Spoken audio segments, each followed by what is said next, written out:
Hi friends, പുതിയൊരു വീഡിയോയിലേക്ക് എല്ലാവർക്കും സ്വാഗതം. പൊന്നുമണിയെ കാണാൻ വേണ്ടി നിരഞ്ജൻ്റെ വീട്ടിലേക്ക് ശരവണ എത്തുകയാണ്. അപ്പോൾ പൊന്നുമണിയുമായി സംസാരിക്കാൻ നിരഞ്ജൻ്റെ അമ്മ സമ്മതിക്കുന്നില്ല. അപ്പോൾ പൊന്നുമണി മാഷേട്ടനെ വിളിക്കാൻ പറയാണ്. അങ്ങനെ നിരഞ്ജൻ്റെ അമ്മ ഫോൺ എടുത്ത് വിളിക്കാൻ ഒരുങ്ങുമ്പോഴത്തേക്കും ശരവണൻ ആ ഫോൺ തട്ടിപ്പറിച്ച് വാങ്ങാണ്. എന്നിട്ട് വീണ്ടും പൊന്നുമണിയോട് സംസാരിക്കേണ്ട എന്ന് പറഞ്ഞ് ശരവണനെ അവിടെ നിന്ന് പുറത്താക്കാൻ വേണ്ടി ബലം പിടിച്ച് പുറത്താക്കാൻ വേണ്ടി അമ്മ ശ്രമിക്കുമ്പോൾ അമ്മയുടെ രണ്ട് കൈ അങ്ങ് കൂട്ടിപ്പിടിച്ച ശേഷം ഒരു റൂമിലേക്ക് ആക്കിയിട്ട് റൂം അങ്ങ് കുറ്റിയിടുകയാണ്, പുറത്തുനിന്ന് കുറ്റിയിടുകയാണ്.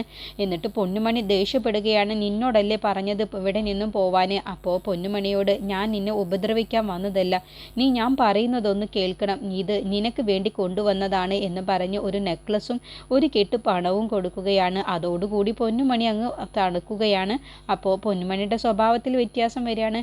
എന്നിട്ട് ശരവണൻ പറയണേ, ഇപ്പോൾ ഞാനൊരു ലക്ഷപ്രഭുവാണ്, നിനക്ക് എവിടുന്ന ഇത്രയധികം പൈസ എന്ന് ചോദിക്കുമ്പോൾ എനിക്കൊരു ലോട്ടറി അടിച്ചു, ആ ലോട്ടറി കൊണ്ടാണ് എനിക്ക് 30 ലക്ഷം രൂപയാണ് ലോട്ടറി അടിച്ചത്, നമുക്ക് സന്തോഷത്തോടു കൂടി ജീവിക്കാം, എന്നോടൊപ്പം നീ ജീവിക്കാൻ തയ്യാറാണോ?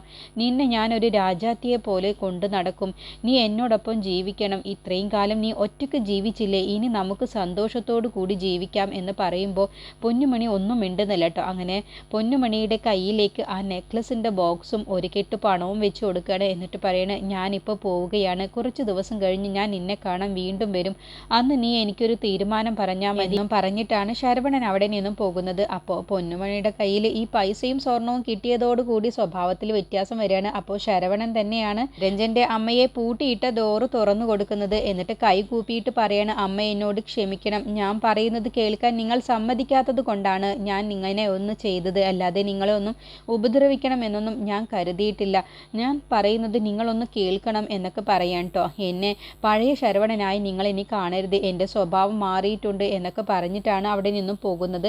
അപ്പോൾ പൊന്നുമണിയോട് ചോദിക്കുകയാണ്, എന്താണ് അവൻ നിന്നോട് പറഞ്ഞത് എന്ന് ചോദിക്കുമ്പോൾ, അതെന്തിനാ ഇപ്പോൾ അമ്മായി അറിയുന്നത്, നീ എന്താ ഈ പറയുന്നത്, നിന്നെ അന്ന് കാണാൻ ശരത്തിൻ്റെ അമ്മ വന്നു, അത് കഴിഞ്ഞ് ഇപ്പോൾ ശരവണനും വന്നിരിക്കുന്നു, അമ്മായിക്ക് എന്താ, അവർ രണ്ടുപേരും പറഞ്ഞത് ഒരേ കാര്യമാണ്, അതുകൊണ്ട് ശരവണൻ ഇപ്പോൾ പഴയ ശരവണനല്ല എന്നുള്ളത് എനിക്ക് മനസ്സിലായി, അയാളിപ്പോൾ എനിക്ക് തന്നിരിക്കുന്നത് ഈ നെക്ലസും ഒരു കെട്ട് സ്വർണവുമാണ്, ഇതെന്തിനാ മോളെ നീ വാങ്ങിയത്, അവന് തന്നെ തിരിച്ചു കൊടുക്കായിരുന്നില്ലേ ഇത്, അതിന് ഞാൻ അലമാറയിൽ പൂട്ടി വെക്കാനൊന്നും പോകുന്നില്ല, ഇത് ഞാൻ അയാൾക്ക് തന്നെ തിരിച്ചു കൊടുക്കും, പക്ഷേ എനിക്ക് ചില കാര്യങ്ങളൊക്കെ അറിയാനുണ്ട്, ഇങ്ങനെയൊക്കെ നോക്കുന്ന സമയത്ത് എല്ലാവരും പറഞ്ഞു വരുന്നത് ഒരുപോലെയാണ്, അതുകൊണ്ട് തന്നെ എനിക്ക് ചില കാര്യങ്ങൾ, എനിക്ക് ചില തീരുമാനങ്ങൾ എടുക്കാറായി തുടങ്ങിയിട്ടുണ്ട്, നമ്മൾ കരുതുന്നത് പോലെയല്ല അമ്മായി, ഇന്നത്തെ മിത്രങ്ങൾ നാളത്തെ ശത്രുക്കളാണ്, ഇന്നലെ വരെ ഉണ്ടായിരുന്ന ശത്രുക്കൾ ഇന്ന് മിത്രങ്ങളുമാണ് അമ്മായി എന്ന് പറഞ്ഞിട്ടാണ് പോകുന്നത്. രഞ്ജൻ്റെ അമ്മ ചോദിക്കുന്നുണ്ട്, എന്താ പൊന്നുമണി നീ പറയുന്നത്, എനിക്കൊന്നും മനസ്സിലാകുന്നില്ലല്ലോ എന്ന് പറഞ്ഞപ്പോൾ പൊന്നുമണിയും പറയണേ, എനിക്ക് തന്നെ ഒന്നും മനസ്സിലാവുന്നില്ല, പിന്നെയല്ലേ അമ്മായിക്ക് എന്തായാലും ശരത്തിൻ്റെ അമ്മയും കാണാം എന്നെ വന്നു, അത് കഴിഞ്ഞിപ്പോൾ ശരവണനും വന്നു, രണ്ടുപേരും സംസാരിച്ചത് ഒന്ന് തന്നെയാണ്, രണ്ടുപേരുടെ സ്വഭാവത്തിലും നല്ല വ്യത്യാസവുമുണ്ട്, അതുകൊണ്ട് ഞാൻ ചില കാര്യങ്ങളൊക്കെ തീരുമാനിക്കുമെന്നുണ്ട്, ശരവണൻ എന്നോട് പറഞ്ഞിട്ട് പോയതെന്താണെന്നോ അമ്മായി, എന്നെ രാജാത്തിയെ പോലെ കൊണ്ടു നടക്കാമെന്നാണ്, അതിൻ്റെ അർത്ഥം എന്താണെന്നോ, മഹാറാണിയെ പോലെ എന്നെ കൊണ്ടു നടക്കാമെന്നാണ് പറഞ്ഞു വന്നത്, എന്തായാലും ഞാൻ ചില കാര്യങ്ങൾ തീരുമാനിച്ചിട്ടുണ്ട് എന്നും പറഞ്ഞിട്ടാണ് പൊന്നുമണി അകത്തേക്ക് സ്വർണവും ആ പൈസയുമായിട്ട് പോകുന്നത്. പൊന്നുമണിക്ക് സ്വർണവും പൈസയും കിട്ടിയതോടുകൂടി ഇപ്പോൾ ശരവണൻ ലക്ഷപ്രഭു ആയി എന്ന് കേട്ടതോടുകൂടി മനസ്സിൽ മനമാറ്റം വരുന്നുണ്ട്. പിന്നീട് ചന്ദ്രയെ കാണാൻ തങ്കച്ചി സിദ്ധുവിൻ്റെ വീട്ടിലേക്ക് വരികയാണ്. എന്നിട്ട് സിദ്ധുവിൻ്റെ അച്ഛനോട് ചോദിക്കുകയാണ്, അല്ല ചന്ദ്ര എവിടെ, നിങ്ങളുടെ മരുമകൾ എന്ന് ചോദിക്കുമ്പോൾ ചന്ദ്ര എന്ന് പറഞ്ഞ് വിളിക്കുകയാണ്. എന്നിട്ട് തങ്കച്ചിയെ കാണുമ്പോൾ ചന്ദ്ര ഇങ്ങനെ പരിങ്ങിക്കൊണ്ടാണ് വരുന്നത്. എന്നിട്ട് പറയാണ്, നിനക്ക് സുഖമാണോ ചന്ദ്രേ? ആ എനിക്ക് സുഖമാണ്, എങ്കിൽ ഞാനിപ്പോൾ വന്നതിന് ഒരു കാര്യമുണ്ട്, നീ ഈ മുദ്ര പേപ്പറിൽ ഒപ്പിട്ട് തരണം, ഇതെന്തിനാ മുതൽ നീ എനിക്ക് വാദിക്കേണ്ട, നിന്നെ വിശ്വസിക്കാൻ കൊള്ളില്ല, എന്നോട് അന്ന് കൈമള് പറഞ്ഞതാണ് ആ ചന്ദ്രയെ വിശ്വസിക്കാൻ കൊള്ളുമോ എന്ന്, ഇപ്പോൾ നീ അത് തെളിയിച്ചു, അതുകൊണ്ട് ഇനി മുതൽ നിന്റെ ആവശ്യം എനിക്കില്ല, ഞാൻ മറ്റൊരു വക്കീലിനെയാണ് ഇനി ഏൽപ്പിക്കുന്നത്, അതുകൊണ്ട് നീ ഇതിൽ ഒപ്പിട്ട് തരണം എന്ന് പറഞ്ഞപ്പോൾ, അത് പിന്നെ എനിക്ക് അന്നൊരു അബദ്ധം പറ്റിയതാണ് തങ്കച്ചി, ഞാൻ തന്നെ ഏറ്റെടുത്തോളാം, ഈ കേസ് ഏറ്റെടുത്ത് ജയിപ്പിച്ചോളാം എന്ന് പറഞ്ഞപ്പോൾ, വേണ്ട, നിൻ്റെ ഒരു സഹായവും വേണ്ട, അതുകൊണ്ട് നീ മര്യാദയ്ക്ക് ഇതിൽ ഒപ്പിട്ടേക്ക്, പിന്നെ ഈ തങ്കച്ചി അങ്ങനെ കാണാൻ വരുന്നവളൊന്നുമല്ല, തങ്കച്ചിയെ കാണാൻ വേണ്ടി ഏത് വക്കീലും എൻ്റെ അടുത്തേക്കാണ് വരാറുള്ളത്, എന്തായാലും നീ ഒരു കേസില്ലാ വക്കീലായിട്ട് ഇനിയും അങ്ങോട്ട് തുടർന്ന് പോയിക്കോ, ആദ്യം നീ ഇതിൽ ഒപ്പിട് എന്ന് പറയട്ടോ. അങ്ങനെ ചന്ദ്രയ്ക്ക് മനസ്സില്ലാ മനസ്സോടെ അതിൽ ഒപ്പിട്ട് കൊടുക്കേണ്ടി വരികയാണ്. എന്നിട്ട് തങ്കച്ചി പറയണേ, നീ ഒരു കാര്യം ഓർത്തോ, നീ ഇന്ന് ഈ വീട്ടിൽ നിൽക്കുന്നുണ്ടെങ്കിൽ അത് ഞാനാണ് കാരണം, കാരണക്കാരി എന്നുള്ളത് കൂടി നീ ഓർത്തു വെച്ചോ, നന്ദിയില്ലാത്തവളെ എന്നൊക്കെ പറഞ്ഞിട്ടാണ് തങ്കച്ചി പോകുന്നത്. അങ്ങനെ ചന്ദ്രയ്ക്ക് ഒന്നും മിണ്ടാനാവാതെ ചന്ദ്രയ്ക്ക് കിട്ടിയ കേസും ഇല്ലാതായി എന്നുള്ള വിഷമത്തോടു കൂടിയാണ് നിൽക്കുന്നത്. അപ്പോൾ തങ്കച്ചി പറയുന്നുണ്ട്, നീ എൻ്റെ കേസ് ഏറ്റെടുക്കുന്നത് കൊണ്ട് നീ എൻ്റെ കയ്യിൽ നിന്നും ഒരുപാട് രൂപ വാങ്ങിയിട്ടുണ്ട്, അതെല്ലാം തന്നെ ഒരു രൂപ പോലും കുറയാതെ എനിക്ക് കിട്ടിയിരിക്കണം എന്ന് പറഞ്ഞിട്ടാണ് തങ്കച്ചി പോകുന്നത്. അതോടുകൂടി ചന്ദ്രയ്ക്ക് അടുത്ത ബാധ്യത കൂടി ആവാണ്. അങ്ങനെ ചന്ദ്ര വിഷമത്തോടു കൂടി ഇരിക്കുകയാണ്. എങ്ങനെ ഈ കടങ്ങളെല്ലാം തന്നെ ഞാൻ വീട്ടും എന്നുള്ള ഉദ്ദേശത്തിൽ പിന്നീട് ദേവികയും നിത്യയും മനോഹരനും കൂടി സംസാരിക്കുകയാണ്. അച്ഛ, ഇനി നമ്മളിങ്ങനെ വെച്ച് താമസിക്കുന്നത് ശരിയല്ല. ശരത്തിനെ കുറിച്ചുള്ളത് എല്ലാ കാര്യങ്ങളും ശരവണൻ പറഞ്ഞ സ്ഥിതിക്ക് ഇനി സിദ്ധുവിനോട് ഇക്കാര്യം പറയാം.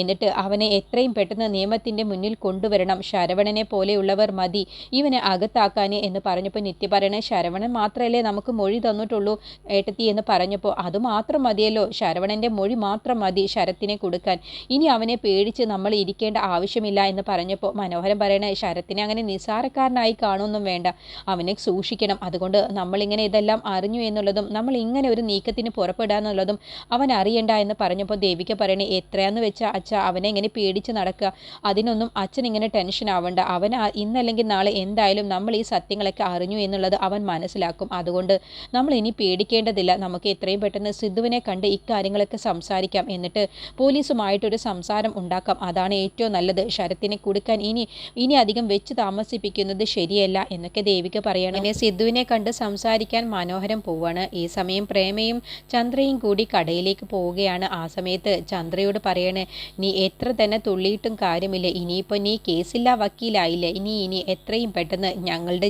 കുടുംബത്തിൽ നിന്നും ഇറങ്ങിപ്പോവണം, അതാണ് ഇനി വേണ്ടത്. നിന്നെ എനിക്ക് പറ്റിയ ഒരു അബദ്ധമാണ് എൻ്റെ സിദ്ധുവിൻ്റെ തലയിൽ കെട്ടിവെച്ചത്, അത് ഞാൻ തന്നെ ഇറക്കി വെച്ചോളാം.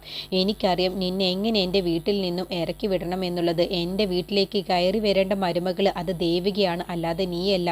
ഇനി നീ എത്ര തന്നെ നല്ല വെള്ള ചമഞ്ഞാലും ഇനി ഞങ്ങൾ നിന്നെ വിശ്വസിക്കില്ല എന്ന് പറയുമ്പോൾ ചന്ദ്ര പറയുന്നത്, അതിന് ഞാൻ ഒപ്പിട്ട് തന്നാലല്ലേ, ഞാൻ ഡിവോഴ്സിന് സമ്മതം പറഞ്ഞാലല്ലേ നിങ്ങൾക്കത് കഴിയൂ, അത് ഒരിക്കലും ഞാൻ ചെയ്യില്ല എന്ന് പറഞ്ഞപ്പോൾ പ്രേമ പറയണ, അത് നിന്നെ കൊണ്ട് ചെയ്യിപ്പിക്കാനൊക്കെ എനിക്കറിയാമെടി, നീ എത്ര തന്നെ ഇനി ആശിച്ചിട്ടും കാര്യമില്ല. മര്യാദക്ക് കല്യാണം കഴിഞ്ഞ ഉടനെ നിന്നെ വീട്ടിലേക്ക് കൊണ്ടുവന്നപ്പോൾ നല്ല അനുസരണയോട് കൂടി ജീവിച്ചാൽ മതിയായിരുന്നില്ലേ, നീ അത് ചെയ്തില്ലല്ലോ. എനിക്ക് തിടക്കമുണ്ടായത് എന്നെ ജയിലിലേക്ക് കയറ്റാനല്ലേ. സിദ്ധു എന്നെ കാണുന്നതേ അമ്മയുടെ സ്ഥാനത്താണ്. എന്നോട് ചെയ്ത ക്രൂരത അവൻ മറക്കുമെന്ന് നിനക്ക് തോന്നുന്നുണ്ടോടി? നിന്റെ ഈ ആഗ്രഹമൊന്നും ഒരിക്കലും നടക്കാൻ പോകുന്നില്ല. നിന്നെ ഞങ്ങളുടെ വീട്ടിൽ നിന്ന് പുറത്താക്കുക തന്നെ ചെയ്യും. പകരം ദേവിക ഞങ്ങളുടെ വീട്ടിലേക്ക് വലതുകാല് വെച്ച് കയറി വരികയും ചെയ്യും, നീ കണ്ടോ എന്ന് പറയുമ്പോൾ ചന്ദ്രയും വിട്ടുകൊടുക്കുന്നില്ല. ഇല്ല, ഒരിക്കലും അത് നടക്കില്ല എന്ന് തന്നെയാണ് ചന്ദ്ര പറയുന്നത്. ഇപ്പോഴേതായാലും നീ കേസില്ലാ വക്കീലായി നടക്കില്ലേ, ആ തങ്കച്ചിയുടെ കേസ് ഏറ്റെടുക്കരുത് എന്ന് സിദ്ധു എന്നോട് എത്ര തവണ പറഞ്ഞതാടി, അത് നീ കേട്ടില്ലല്ലോ. സിദ്ധുവിനെ തോൽപ്പിക്കാനല്ലേ നീ ആ കേസ് എടുത്തത്, എന്നിട്ടിപ്പോൾ എന്തുണ്ടായി?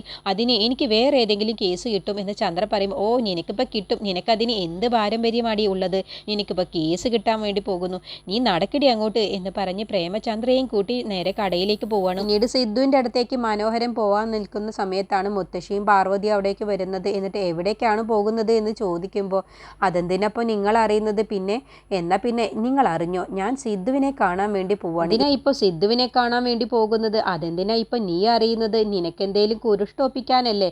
നീ തൽക്കാലം ഇപ്പം എന്താണെന്നുള്ളത് അറിയണ്ട, പിന്നീട് വഴിയെ നിനക്ക് മനസ്സിലായിക്കോളും, അത് ഞാൻ പറയാതെ തന്നെ നിനക്ക് മനസ്സിലായിക്കോളും എന്ന് പറഞ്ഞിട്ടാണ് പോകുന്നത്. അപ്പോൾ മുത്തശ്ശിക്കും പാർവതിക്കും എന്താണെന്ന് മനസ്സിലാവാതെയാണ് അവർ നിൽക്കുന്നത്.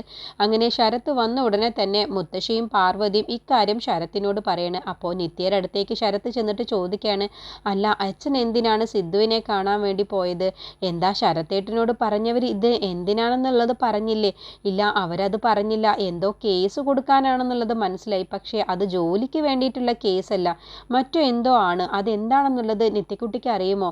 അതിന് എനിക്ക് എങ്ങനെ അറിയാനാ? അല്ല, ആ ദേവികേടത്തേക്ക് എന്തായാലും അറിയുന്നുണ്ടാവും, നിത്യ ഒന്ന് ചോദിച്ച് മനസ്സിലാക്കുമോ? എന്തിനാണ് ശരത്തേട്ടൻ ഇങ്ങനെ പേടിക്കുന്നത്, നമ്മൾ ഒരു തെറ്റും ചെയ്തിട്ടില്ലല്ലോ, ശരത്തേട്ടൻ എന്തെങ്കിലും തെറ്റ് ചെയ്തിട്ടുണ്ട്? ഏയ് അതല്ല, എന്താണെന്ന് അറിയാൻ വേണ്ടിയിട്ടാണ്, നമുക്ക് മുൻകരുതൽ എടുക്കാമല്ലോ. എന്ത് മുൻകരുതൽ?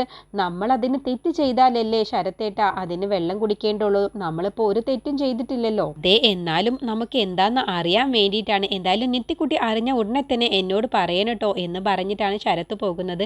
അങ്ങനെ ദേവിക അത് കേട്ടുകൊണ്ട് വരുന്നുണ്ട്. അപ്പോൾ നിത്യയോട് പറയാണ്, ആ നല്ല ടെൻഷൻ ഉണ്ടല്ലോ ശരത്തിന്, എന്താണ് കാര്യമെന്ന് അറിയാഞ്ഞിട്ടാണ്. അതേ ഏട്ടത്തി, അവനിപ്പോൾ ടെൻഷനായി തുടങ്ങിയിട്ടുണ്ട്, അവന് ഇനി രക്ഷപ്പെടാൻ ഒരു മാർഗവുമില്ല ഏട്ടത്തി, സിദ്ധുവേട്ടൻ എന്തായാലും കേസ് തെളിയിച്ചിരിക്കും, ഇനിയിപ്പോൾ അവൻ്റെ കഷ്ടകാലം തുടങ്ങിക്കഴിഞ്ഞു ഏട്ടത്തി എന്നൊക്കെ പറഞ്ഞിട്ടാണ് ദേവികയും നിത്യയും സംസാരിക്കുന്നത്. ഇനി സിദ്ധുവിനെ കണ്ട് മനോഹരൻ എല്ലാ കാര്യങ്ങളും പറയണേ. ശരവണൻ പറഞ്ഞു കൊടുത്ത എല്ലാ കാര്യങ്ങളും പറഞ്ഞത് കേട്ടപ്പോൾ സിദ്ധു അങ്ങ് ഞെട്ടിപ്പോവാണ്. എൻ്റെ സിദ്ധു പറയണേ, ഒന്നുകൊണ്ടും പേടിക്കണ്ട, ശരവണൻ നമ്മളോടൊപ്പം നിൽക്കുകയാണെങ്കിൽ ശരത്തിന് ഇനി രക്ഷപ്പെടാൻ കഴിയില്ല. ശരവണൻ മൊഴി മാറ്റി പറയാതിരുന്നാൽ മതി, എന്നാൽ പിന്നെ ശരത്തിനെ പൂട്ടാനുള്ള വഴിയൊക്കെ ഞാൻ നോക്കിക്കോളാം എന്നൊക്കെ സിദ്ധു പറയണേ. ഇത് ഹോസ്പിറ്റലിൽ നിന്നും ഡിസ്ചാർജ് ആയ വിശാൽ ഒരു കാര്യം കാണുകയാണ്. നിരഞ്ജന്റെ സഹോദരിയാണ് ആ പൊന്നുമണി. പൊന്നുമണി എന്താ ഇവിടെ എന്നൊരു ടെക്സ്റ്റൈൽസിൽ വെച്ച് ശരവണനെയും പൊന്നുമണിയെയും ഒരുമിച്ച് കാണുകയാണ്. എന്നിട്ട് ശരവണൻ പൊന്നുമണിക്ക് ചുരിദാറും ഡ്രസ്സുകളൊക്കെ ഇങ്ങനെ വാങ്ങിച്ചു കൊടുക്കുന്നതാണ് കാണുന്നത്. അങ്ങനെ വിശാൽ ഇക്കാര്യം നിരഞ്ജനെ വിളിച്ച് അറിയിക്കുകയാണ്. പിന്നീട് സ്വാമി തങ്കച്ചിയുടെ അടുത്തേക്ക് ചെല്ലുകയാണ് എരിപിരി കയറ്റാൻ വേണ്ടിയിട്ട്. തങ്കച്ചിയുടെ ഏറ്റവും വലിയ ശത്രു ഇപ്പോൾ സിദ്ധുവാണ്. സിദ്ധുവിനിപ്പോൾ തങ്കച്ചിയോട് അത്രമാത്രം ദേഷ്യമാണ്.